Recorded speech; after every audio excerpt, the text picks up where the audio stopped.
Em vários lugares do país tem se verificado um índice muito baixo na umidade relativa do ar.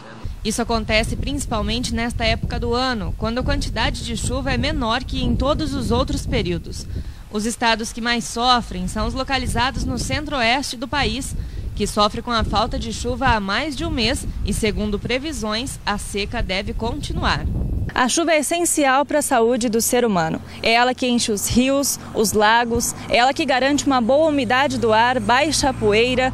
Mas e quando o tempo está assim? O que é que a gente deve fazer? E a saúde das crianças, como é que fica? Segundo essa professora, a atenção com as crianças nesta época tem que ser redobrada. Bom, nesse tempo seco nós redobramos o cuidado, na verdade, né?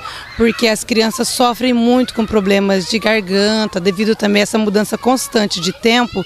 Então a gente prioriza, assim, locais, por enquanto, abertos, né? Porque a seca ainda não está tão forte, mas assim, a gente vê bastante a questão da água, tá sempre dando água, sempre cuidando, assim, na questão do respirar das crianças, valorizando esses locais onde elas ficam. Por exemplo, hoje nós estamos aqui no local aberto, né? Mas daqui a pouco a gente vai ter que ficar mais fechados, até na questão da educação física é difícil, porque a seca é muito forte, muita fumaça, muito quente, então as crianças sofrem bastante nesse período. Além dos pequenos dentro das escolas, os professores também precisam de diferencial antes de entrar na sala de aula. A voz é nosso instrumento de trabalho, né? Então a gente precisa estar sempre se alimentando bem, comendo maçã, que é a indicação da fono. Todas as escolas recebem do município, todos os dias de manhã nós comemos, evitando o leite de manhã, porque o leite ele engrossa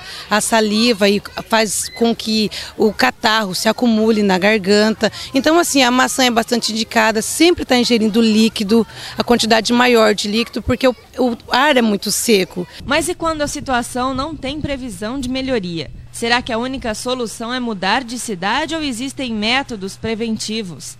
Além da saúde, a baixa umidade do ar, que em Lucas já passa do índice de alerta, registrando 15%, afeta também a natureza. Exemplo disso são os altos índices de registros de incêndios. A gente teve ainda em junho e na primeira quinzena de julho ainda números um pouco mais favoráveis que o ano passado, né? Por causa de algumas chuvas atípicas que tiveram nesse período. Agora já em agosto, já começo de agosto, a gente já realmente tem uma situação bastante crítica, né? A umidade do ar já bastante baixa e o número de incêndio muito grande.